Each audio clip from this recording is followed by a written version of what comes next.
So we're at Gold Harbour in South Georgia, surrounded by belching elephant seals, loads of king penguins, which are molting and I think breeding further away. And little fur seals, about 1 year old, starting to mock charges at you. And then a lot of bird life as well. It's all pretty full on. Got a little friend coming up now.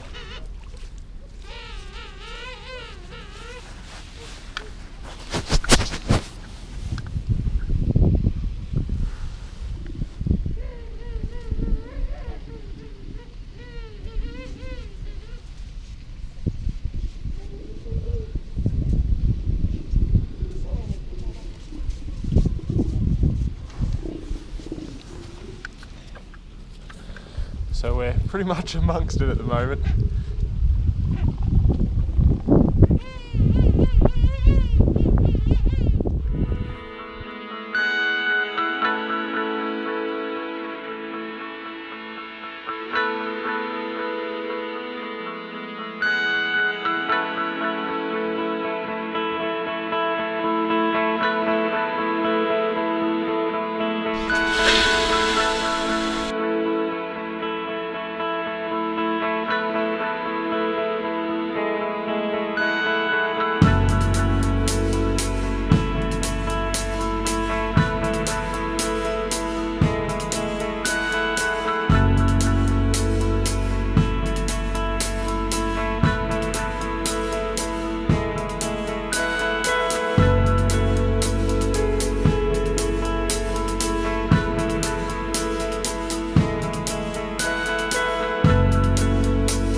Well, it's Saturday the 9th of January and it's been a big one.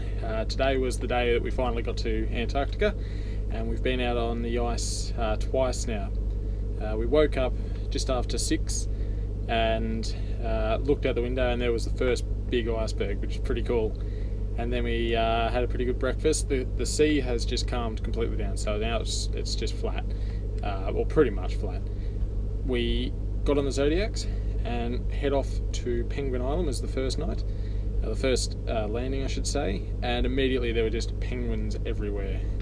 The chin strap was the main one, and then after that we got to have a bit of a trek around, and there was a dormant volcano which I trekked to the top of, and then right around the ring and then back down and amongst all the penguins. After that we went to our second island, which we've just got back from, and that was really cool. It was just snow everywhere. We got to hike right up to the top and walked out to this peak where you could look down on this huge bay and just these massive cliffs of just ice for miles, and then you see all of these elephant seals just fighting amongst each other and lolling around. There would have been 50 or 100 of them. And then we backtracked down to the penguins and more seals, played around there for a little while and then came back.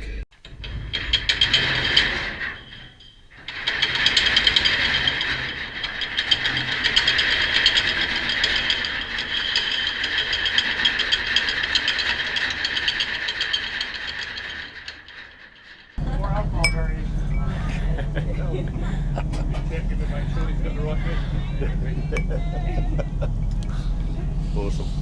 Not bad. This is it. This is the Antarctica continent. We have made it. It's not an island, it is Antarctica itself. There's the Polar Pioneer, and And there is all the icebergs and all the snow. And Dad.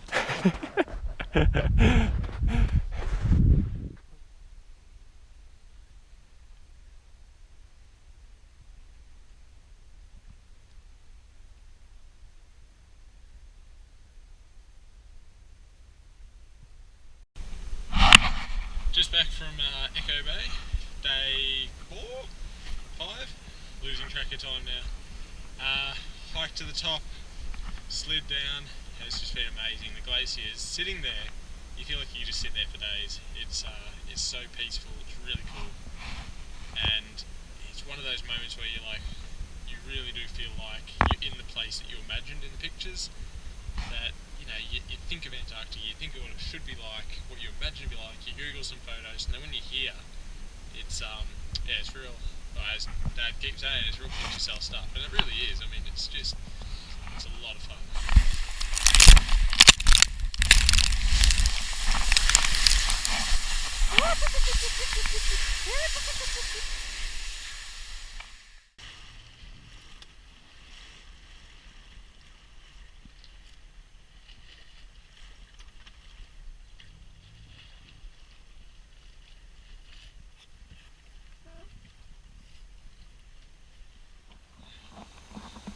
So this is Port Lockroy. It's a nice sunny day out today, and you can really feel the difference. You know, we've been really lucky with the blue skies, and you know, just getting out and being able to see these mountains. I'll show you in a second. Just to my left, there's Mount Luigi and the Seven Sisters. And here at Port Lockroy, there's actually a museum. It's sort of a remodelling of the original buildings that were here way back in the 40s. It's managed by the I think it's the Antarctic Heritage Trust. It's an English operation here, and they've got everything just as it was. You know, they've got all of the original you know, magazines, artworks, all the materials, even the shed, the woodwork shed, and the tools they used. It's really cool. Other than that, we're on what's called fast ice at the moment, so it's just this big sheet of ice that's frozen here, just coming down from the mountains. But Gary, the expedition leader, reckons we've been pretty lucky. This will only be here for about a week and they'll all melted and broken away. There's loads of penguins and even a few seals around to get a look at, so it's been pretty good. I'll show you these mountains now.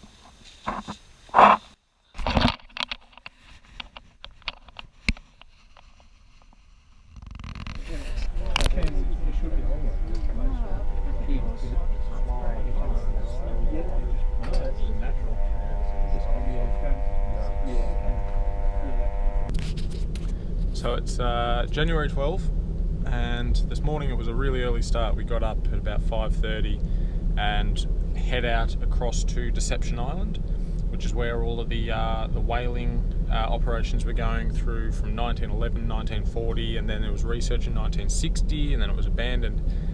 And it was really fascinating sort of place, partly because there hasn't been that much sort of structures left of what we've seen or what has existed here in the past. We've been to other places like Port Lockroy where they're all sort of set up and operating as a museum at the moment, but to see the remnants that were basically abandoned there was really interesting. It sort of gives you a sense of what actually sort of happened down here, or how much has happened.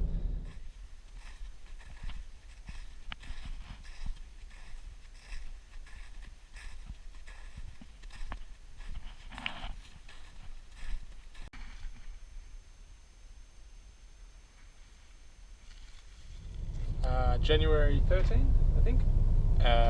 Started off with a bit of a sleepy day, cruising along towards Elephant Island, and that's obviously the famous spot for Shackleton, and we got a bit of a history guide from Alistair this morning, just sort of looking into how he came about and how they ended up on this tiny little stretch of Elephant Island for 5 months during the winter.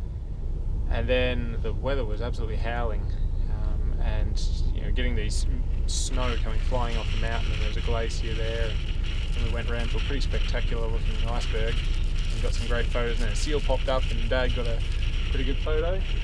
He's just looking through the photos he took now. We've just come back and had a shower. Just toured around a bit more past the glacier, Heard a crack, sit there for a little bit hoping to see some enormous thing fall off, but that wasn't to be. And then basically it got too freezing cold, so we came rushing back. Jeff's on towel duty.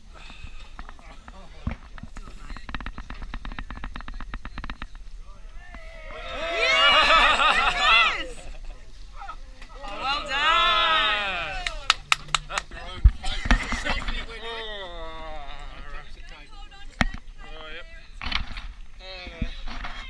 Alright. Bad language. Bad language warning. Alright.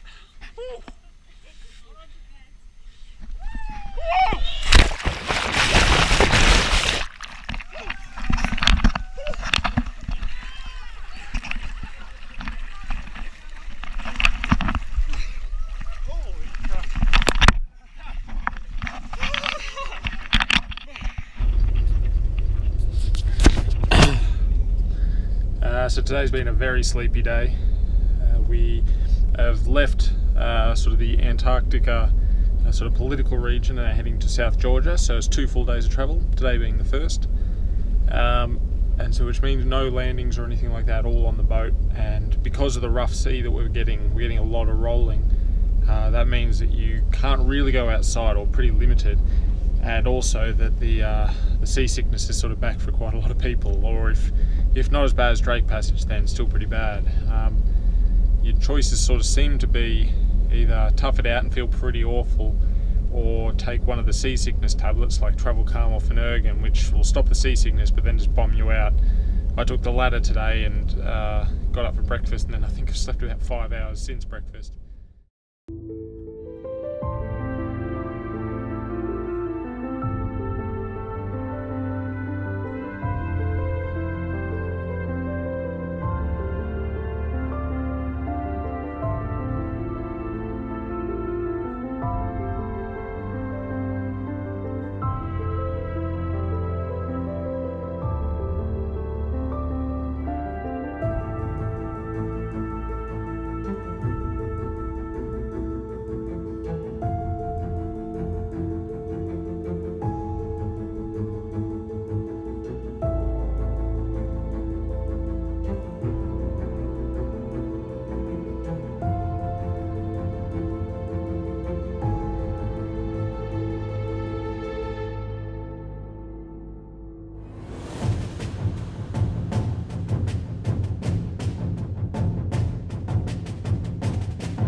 So today is January 17, and it was all about the king penguins and the fur seals and the elephant seals today. First thing to say, well, we went to Gold Harbour, then we went to St Andrews Point, or St Andrews Bay, sorry. And the first thing to say is that there are hundreds of thousands of king penguins, and they're chicks and they're everywhere, and it's amazing. Second thing to say is I am surprisingly scared of fur seals. They are scary. They charge you, they growl at you, they run right at you, and you've got no choice but to, as we're told, stand your ground. If you want, raise your hands in the air and just maintain eye contact with them, and they'll back down. That's what we're told. And so far that's worked, but we've had some that come like right up within less than a metre from you, and they're growling and snarling and giving every indication they want to just absolutely attack you. And Dad's better at handling them than perhaps I am. Can you guess what I'm talking about? Wouldn't be fur seals with Yeah, it. it'd be fur seals.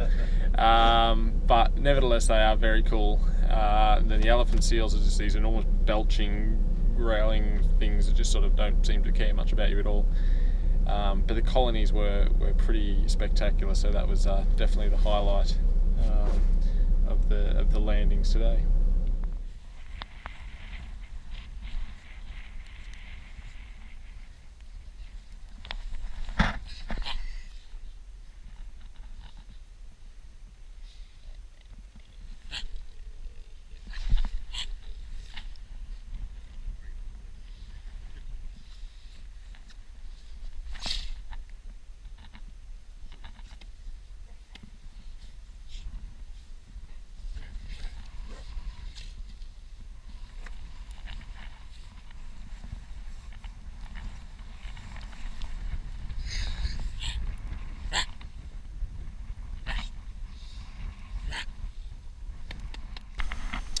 So this is Ricknicken on South Georgia, and as you can see, it's sort of the ruins of what was once a very big whaling operation here. There's now a research station sort of looked after by the UK, sort of much more strict procedures as to how to get here. It's also where Ernest Shackleton is buried, and we've just been up and visited his grave and had a little toast and heard a bit more about his story. And there's people here all year round. They sort of go in operations and shift rotations. There's also, you can see, a lot of wildlife still around, and it's a pretty beautiful spot actually. It's quite interesting that they've kept all of this sort of abandoned stuff that's just been left to rust out.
Tell us where we are. Well, unfortunately, is our last landing. Salisbury Plain, in the Bay of Isles, on the, what would it be, the northwest corner of South Georgia. Yep. And basically it is thousands, tens of thousands, or hundreds of thousands of king penguins. You can probably hear them squawking away. And all the brown patches are the young ones who've still got all their fluffy brown fur. Our ship out in the distance waiting for us, and then from here it's on to Falklands,